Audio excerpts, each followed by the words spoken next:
My mom leaned over, looked at my daughter and whispered, "We don't sit with mistakes." The table laughed. My daughter looked down. I just grabbed her hand and walked out. That night Dad texted, "You're still covering the car payment tomorrow, right?" I replied, "Not for people who humiliate my kid." By noon the next day they were freaking out. I told them not to ruin it. Over and over again. It was my birthday and I didn't want anything fancy. No drama, no passive-aggressive comments, no tight-lipped smiles. I just wanted one peaceful night with the people I loved, especially my daughter. I even reminded them the day before, "Please just be decent to her. Not warm, not affectionate, not even friendly. Just decent." That was all I asked.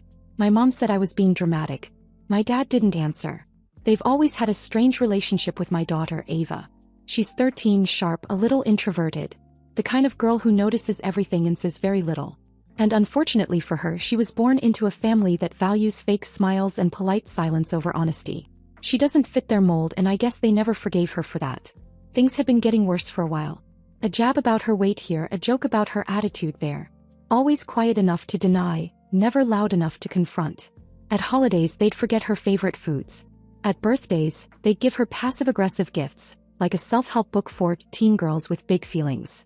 Once my mom told her not to wear yellow because, "Not every color flatters everyone, sweetie." I said something then.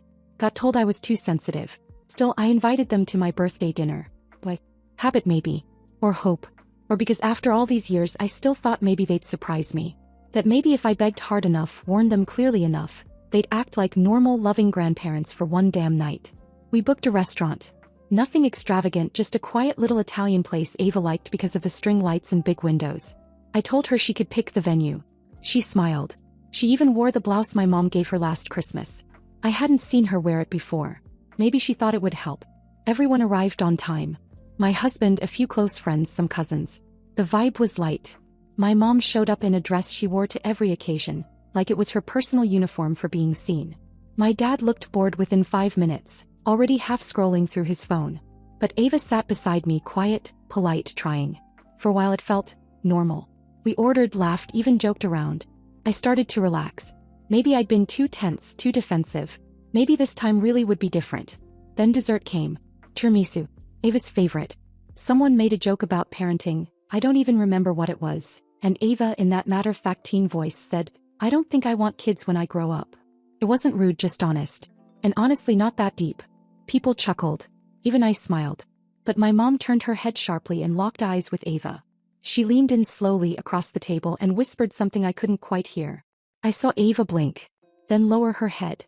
Her fingers tightened around her spoon. I leaned in and asked what was said. My mom just shrugged, sipped her wine and said loud enough for everyone to hear, "I told her we don't sit with mistakes." The table went quiet. Then, unbelievably, someone laughed. One of my cousins, I think. Nervous or clueless, I don't know. But Ava didn't move. She stared at her lap like she was trying to disappear into it. I didn't say a word. I stood up, took her hand, and walked out. No yelling. No big scene. Just silence and every single head at that table watching us leave. We didn't even take the cake. That night my phone blew up. Apologies from friends. Messages from relatives. One cousin texted, "I can't believe she said that." Another wrote, "Ava didn't deserve that. I'm sorry." But my mom? Nothing. My dad? Nothing. Until 10:12 p.m. "You're still covering the car payment tomorrow, right?" That was it. No mention of what happened. No mention of Ava. I stared at it for a full minute. Then typed back, "Not for people who humiliate my kid." No reply. The next morning I had 7 missed calls from my dad, 2 from my mom. By noon they were calling my husband, my sister, even my job. Suddenly it wasn't about Ava. It was about panic. And I started to see things clearly for the first time. All these years I thought I was keeping the peace. I thought I was balancing 2 worlds. Protecting Ava while staying loyal to the people who raised me. But they weren't really my family anymore. And they had never truly accepted her. That day everything changed. They just didn't know it yet. The first thing I learned after cutting them off financially was how fast panic shows up when entitlement loses its cushion. They didn't call to ask how Ava was doing. They didn't ask if she was okay after that night. They didn't even pretend to care. The calls were about logistics. Confusion. Urgency. My dad left a voicemail saying there must have been some mistake with the payment. My mom followed with a text about how the bank doesn't like delays, and how stressful it was for them. Nothing about the words that broke my kid. They've never liked the word no. Not because they're loud or aggressive, they're worse than that. They guilt. They say. They remind you of sacrifices you never asked for. Growing up, every disagreement ended the same way, with me apologizing just to keep things calm. I didn't even realize I was trained that way until I stopped. The car payment wasn't a small thing. I'd been covering it for almost a year. It started as just until things stabilize, which somehow turned into an expectation. Same with the insurance. Same with the shared account I helped manage because my mom kept locking herself out and refusing to learn. They like saying we were a team. Family helps family. What they really meant was I help and they receive. So when I didn't respond, the tone shifted. My dad started calling my husband. Twice in one day. My mom messaged my sister who called me confused and uncomfortable. Then they went wider. A friend of mine sent me a screenshot of a message my mom had sent her, asking if I was going through something, and suggesting Ava was too sensitive lately. Too sensitive. That was their diagnosis. Not cruel. Not inappropriate. Not humiliating. Just sensitive. I didn't defend myself. I didn't correct the story. For the first time in my life, I let them sit with the narrative they created. Instead, I started undoing things. I removed my name from their accounts. Changed passwords. Canceled the shared calendar that held their appointments. I stopped refilling the gas card I'd given my dad because he hated dealing with apps. I didn't announce any of it. I just stopped. They noticed fast. My dad left another voicemail, his voice tight, saying he didn't understand why I was punishing them over one comment. One comment. As if it hadn't been years of little moments stacked on top of each other. As if Ava hadn't come home from their house before asking me what she did wrong. As if I hadn't spent nights reassuring her that adults aren't always kind, even when they're supposed to be. The part that hurt the most was how easily they dismissed her. They never said her name. Not once. She was always the girl, or your daughter, or the kid. Like distancing language made it cleaner. Like it erased responsibility. I didn't call back. While they spiraled, Ava got quieter. Not sad, observant. She asked me if Grandma was mad at her. I told her the truth. I said some people don't like being held accountable and that has nothing to do with her. That was the moment I realized I was done explaining.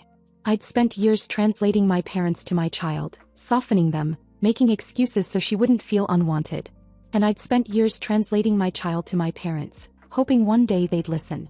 They never did. And now that the money was gone, the silence felt louder than any argument we'd ever had. By the end of the week, they weren't just calling. They were begging. And I still didn't answer. By day 10, the silence had become too loud for them. They tried to hold their ground at first. Act casual. Like I just overreacted and would come around after cooling off. But when the car payment didn't show up, when the groceries didn't appear in the fridge, when the shared account went dead and I didn't respond to their passive-aggressive guilt texts, they cracked. The first real shift came in a text from my dad. 2 sentences, no punctuation. We understand you're busy and stressed. We don't want to add to it. Translation: why aren't you answering? My mom followed with one of her long emotional essays. It started with, I've been thinking about what happened, and spiraled into a full play-by-play of how maybe her comment came out wrong, and that humor doesn't always land the way it's meant to. She even tried to loop in her age, how she was from a different time. No apology. No accountability. Just soft excuses and vague regret. She ended with, we just want things to go back to normal. Normal.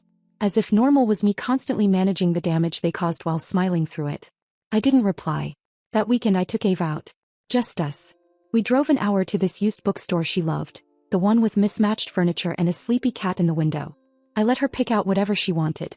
We sat in a quiet cafe afterward, her legs curled under her in the booth as she read the first chapter of a fantasy book she'd been waiting months to get. She looked up at one point and asked, are Grandma and Grandpa mad? I didn't answer right away. He kept going. I'm not sorry for what I said at dinner. I wasn't trying to be rude. I just said how I felt. I told her I knew. And I told her she didn't need to apologize for being honest. She asked me one more question before we left. Do I have to see them again? That one was harder. I told her, not unless they change. She just nodded. Like she'd already known the answer but needed to hear it from me. When we got home, I saw I had 3 missed calls and 2 voicemails. One was from my dad, short, panicked. Something about the bank calling about needing to sort out insurance and late fees. He said they were about to lose the car, and everything's falling apart over nothing. Over nothing. The second voicemail was my mom crying. Full meltdown. She mentioned my dad's blood pressure, how he wasn't sleeping, how they couldn't believe I was doing this to them. Still nothing about Ava. Not one word. And that's when I knew they weren't really upset about what they did. They were just upset it had consequences. They missed access. Control. The quiet luxury of knowing I'd always come in at the last minute to clean up after them. To pay the bill, fix the problem, smooth over the awkwardness with my daughter and pretend we were still a family. That was gone now. And they were scrambling. They tried other angles after that. My sister called and said they were really not doing well. One of my cousins reached out to check on me, and casually mentioned how hard this must be for my mom. My mom, who humiliated my daughter in public, laughed and then doubled down. Everyone kept acting like the situation was complex. It wasn't. A grown woman looked a 13-year-old girl in the eye and told her, in front of a room full of people, that she was a mistake. That's not something you fix with a "remember this?" photo from 1997. I didn't respond to any of them. I kept quiet. I stayed focused on Ava. I started rethinking everything. Holidays, traditions, shared obligations. I looked around and saw how much of my adult life was structured around people who hadn't earned that space. I hadn't gone no contact. Not yet. But the walls were going up. And for once I wasn't looking for the door back in. I was checking the locks. Week 3 was when they stopped playing nice. Until then, everything had been low-level manipulation. Voicemails dripping with guilt, texts pretending to be concerned, pictures from the past sent like spells to soften me. But the money wasn't coming back. And I wasn't budging. That's when it all changed. It was a Tuesday afternoon, raining, Ava was at school and I was trying to finish work when I heard the pounding on the front door. Not a knock. A full-handed, impatient pounding. I froze, peeked through the window. It was my dad. He'd shown up. I didn't open the door. I didn't say a word. He stood there for a while, shifting from foot to foot, mumbling to himself. Then louder. "Kelly. Come on. This is ridiculous. Let's talk." I stayed out of sight. Eventually he shoved something into the mailbox and left. It was a folder full of loan documents. Printouts of their car payments, overdue notices, scribbled math on napkins showing how far behind they were. At the bottom, a yellow sticky note. "This is all over one stupid comment?" No apology. No understanding. Just desperation dressed as confusion. I didn't respond. 2 days later I found out they'd done something worse. They called Ava. They used my mom's old cell, a number I forgot Ava still had in her phone. I didn't even know about the call until Ava knocked on my bedroom door that evening. She looked weirdly calm. "Grandma called me," she said. I stared at her. What did she say? She said she missed me. Then she said families forgive each other and that she didn't mean to hurt my feelings. Then she asked if I wanted to come over next weekend. I felt sick. Like something unspoken had just snapped. "Did you say yes?" Ava shook her head. I said I had homework. She'd blocked the number afterward on her own. But I couldn't let it go. They hadn't just crossed a line, they'd gone around me. They knew they couldn't get through to me, so they reached for the one person they thought might still listen. A child. Their own granddaughter. The next morning I got a message from my mom. "Ava and I talked. She's clearly not as upset as you think. Maybe it's time you stopped projecting your issues onto her." And that's when I saw it clearly. This wasn't a misunderstanding. It never had been. It was control. It was them rewriting the story so they could stay the victims, and Ava and I were just roles they recast whenever it suited them. They thought if they got Ava on their side I'd fold. Instead it flipped a switch in me I didn't even know was there. That night I pulled everything apart. I cut every last financial tie. I closed the old shared checking account they'd once used just in case. I canceled the gas card they still used weekly. I logged out of the pharmacy portal I managed for my mom's prescriptions. I changed the locks. I removed the spare key from under the fake rock in the garden. Then I told Ava the truth. I said they'd been calling, texting, trying to get to me, and now they tried to go through her. I told her she had the right to set her own boundaries, that she didn't owe them forgiveness or access just because they were related. She listened, and then she said something I hadn't expected. "I used to feel bad for them. But I don't anymore." And then she told me something else. Something I hadn't heard before. Last year, when she stayed over at their house for a weekend, my mom told her not to eat too much bread at dinner because it's harder to lose baby weight when you're short. She was 12. She never told me. She thought it would just start a fight. She was probably right. I sat there holding that story, realizing I'd been afraid of rocking the boat, while my daughter had been quietly drowning. The next morning I sent one final message. Group text. Both of them. "If you want to be in Ava's life, you talk to me. You apologize to her. Not a vague excuse. A real apology. You explain yourself and you mean it. Otherwise, don't contact either of us again." 2 days passed. Then a response came. From my mom. "We're not going to be manipulated into something we didn't do. We love Ava, but we won't grovel just because you're emotional." That was it. No apology.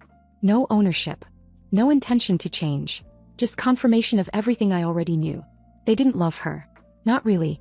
They loved the version of her they could control. And when that didn't work, they turned on both of us. That was the last message they ever sent. After that last message, the one where my mom called me emotional and said they wouldn't grovel, something snapped into place. Not in an angry way, in a final way. The part of me that had still been clinging to the idea that they might come around, died right there, and I let it. I thought they'd lash out or show up again or call screaming. But they didn't. What came next was worse in a way, the silence. From them. Everyone else. Loud. The cousins who hadn't texted me in a year suddenly popped up. Casual little messages that started with, "Hey, just checking in," and quickly turned into, "So I heard there was some kind of falling out?" My aunt sent me a chain of voice messages about how every family has its moments, and people say things they don't mean. My mom's best friend even emailed me. She said she'd heard from my mom that I was going through a phase, and that mothers and daughters always find their way back to each other. Not one of them asked how Ava was. Not one of them asked what was actually said. They all acted like it was just a misunderstanding. Like I'd taken something small and blown it up. Like there weren't years behind it. Like there wasn't a little girl who had been made to feel like an outsider in her own family since she could walk. But the worst one came from my sister. She texted me, "They're not perfect, but they're still our parents. Maybe just talk to them. For Ava's sake." For Ava's sake. That was the moment I realized how warped this whole thing had become. People were so focused on them, their image of my parents, their need to keep the family holiday wheel spinning, that they completely skipped over what this had done to Ava. Like she was just part of the collateral. She wasn't. She was the center of it. And something strange happened in the middle of all this chaos. Ava started changing. It wasn't sudden.